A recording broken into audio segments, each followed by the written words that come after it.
Hello friends, welcome to Kavin's home. இன்னைக்கு வந்து பாத்தீங்கன்னா ஒரு சீஃபுட் ரெசிபி தாங்க செய்ய போறேன். prawn thokku, இறால் தொக்குன்னு சொல்லலாம். இதுல வந்து பாத்தீங்கன்னா விட்டமின்ஸ், கால்சியம், மெக்னீசியம், பாஸ்பரஸ், அப்புறம் ஒமேகா 3 ஃபேட்டி ஆசிட்ஸ், அப்புறம் ஆன்டி ஆக்சிடென்ட் ப்ராப்பர்ட்டின்னு சொல்றாங்க. அது என்னன்னு பாத்தீங்கன்னா எந்த ஒரு டிசீஸ் வந்தாலும் நமக்கு செல்ஸ் டேமேஜ் ஆகாம இருக்கிறதுக்கு கூடிய சத்துக்கள்லாம் இந்த இறால்ல இருக்குங்க. அதனால வீக்லி ட்வைஸ் ஆர் த்ரைஸ் கண்டிப்பாவே இந்த prawn வந்து நம்ம எடுத்துக்கணும். வாங்க இதை எப்படி செய்யலாம்னு பார்க்கலாம்.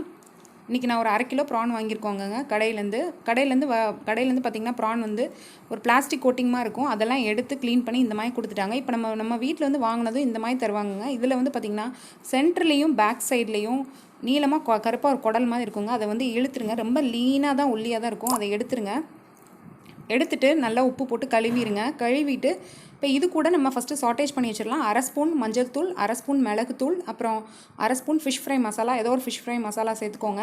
ஏன்னா ஃபிஷ் ஃப்ரை மசாலாலே வந்து உப்பு இருக்கும். இது நல்லா இப்படி வரவி வச்சுக்கோங்க. எந்த நீங்கள் கறி குழம்பு, மீன் குழம்பு எது செஞ்சாலும் சரிங்க, அந்த மாதிரி நீங்கள் சாட்டேஜ் பண்ணிவிட்டு அப்புறம் குழம்புல சேருங்க. அப்போ நான் எதாவது எக்ஸ்ட்ரா ஏதாவது கிருமி இருந்தாலும் அதில் அந்த மஞ்சள் தூளே வந்து செத்துரும். இப்போது அது ஒரு பக்கம் இருக்கட்டும். இந்த பக்கம் கடாய் வச்சு அதில் நான் 5 ஸ்பூன் நல்லெண்ணெய் சேர்த்துருக்கேன். நல்லெண்ணெய் சேர்த்து கடுகு போட்டுட்டு 2 பச்சை மிளகா, அப்புறம் சின்ன வெங்காயம் வந்து ஒரு 200 கிராம் அளவு பொடிசாக நறுக்கி இந்த மாதிரி சேர்த்துக்கோங்க. இந்த வெங்காயம் வந்து ரொம்ப கோல்டன் ப்ரௌனாலாம் வர வேணாங்க. நல்லா நசுங்கிற அளவுக்கு கிளாஸியாக வந்து வதக்கினா போதும். இப்போ இது நல்லா வதங்கிடுச்சு. இது கூட இப்போ நம்ம 3 ஸ்பூன் அளவு இஞ்சி பூண்டு விழுது சேர்த்துக்கலாம். ரொம்ப பேஸ்ட்டாக சேர்க்க வேண்டாம், கொஞ்சம் தட்டின மாதிரி கொத்தையாகவே சேர்த்துக்கோங்க. பாருங்கள், இது இரும்பு கடாயில் சமைச்சு பாருங்கள். ஸோ அவ்வளோ ஸ்மெல் சூப்பராக இருந்துச்சுங்க. அந்த இஞ்சி பூண்டுலாம் போட்டப்போ நல்லா பச்சை வாசனை போய் வறுத்ததுக்கப்புறம் அதில் வந்து 1 ஸ்பூன் கரம் மசாலா, 2 ஸ்பூன் காஷ்மீரி மிளகாய் தூள் சேர்த்துக்கிறேன். அப்புறம் 1 ஸ்பூன் தனி மிளகாய் தூள். பாருங்கள், காஷ்மீரி மிளகாய் தூள் எவ்வளோ கலர்ஃபுல்லாக இருக்குது. மிளகாத்தூளை விட அது பாருங்கள் இவ்வளோ கலராக இருக்குது. அதுக்கப்புறம் இது கூட 3 ஸ்பூன் மல்லித்தூள் சேர்த்துக்கிறேன். ஏன்னா பார்த்திங்கன்னா ஏற்கனவே நான் ஃபிஷ் ஃப்ரை மசாலா தனியாக அதுலேயும் காரம் இருக்கும். 2 பச்சை மிளகா வரை போட்டிருக்கேன். அதனால தான் நான் 1 ஸ்பூன் தனி மிளகாய் தூள் சேர்த்துக்கிட்டேன். இப்போ இந்த மசாலாவை இந்த வெங்காயம், இஞ்சி பூண்டு இதிலேயே நல்லா அப்படியே சிம்மிலே வச்சு நல்லா இப்படி பரட்டி இந்த மாதிரி வந்ததுக்கப்புறம் இது கூட இப்போ நம்ம 3 தக்காளியை மிக்சியில் தண்ணி சேர்க்காமல் பேஸ்ட்டாக அரைச்சி இப்போ இதில் சேர்த்துருங்க.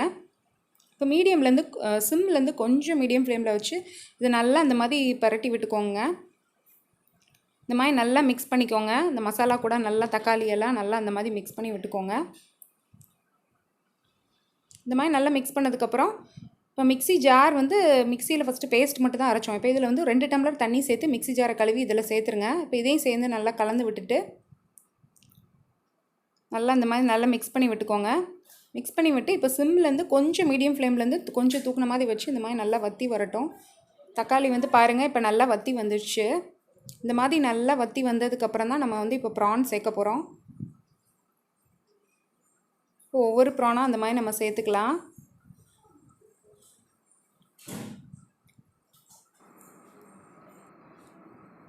ஒவ்வொரு ப்ரானாக அப்படி நம்ம சேர்த்துக்கலாம். இப்போ சேர்த்துட்டு இது வந்து இந்த தக்காளி கூட நல்லா மிக்ஸ் பண்ணுங்கள். நல்லா பரட்டி மிக்ஸ் பண்ணி இந்த மாதிரி மிக்ஸ் பண்ணி விட்டதுக்கப்புறம் இப்போ நம்ம மூடி போட்டு வேக வச்சிடலாம்.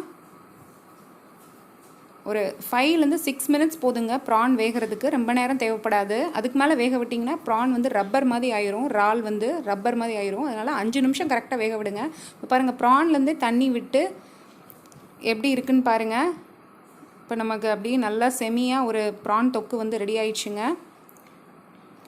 இது சூடாக சாதத்துக்கு, அப்புறம் தோசை, இட்லி இதுக்கு அவ்வளோ சூப்பராக இருக்குங்க. ரச சாதம் அந்த மாதிரி உடனே சூடாக போட்டு சாப்பிடுங்க. தொக்கு மாதிரி சூப்பராக இருக்குங்க. இது பார்த்திங்கன்னா உடம்புக்கும் அவ்வளோ நல்லது. ஓகே ஃப்ரெண்ட்ஸ், உங்களுக்கு இந்த வீடியோ பிடிச்சிருந்தால் இந்த வீடியோக்கு ஒரு லைக் கொடுங்க. கவின்ஸ் ஹோம் சேனலை கண்டிப்பாக சப்ஸ்கிரைப் பண்ணிக்கோங்க. Tata bye. அடுத்த வீடியோவில் சந்திக்கலாம்.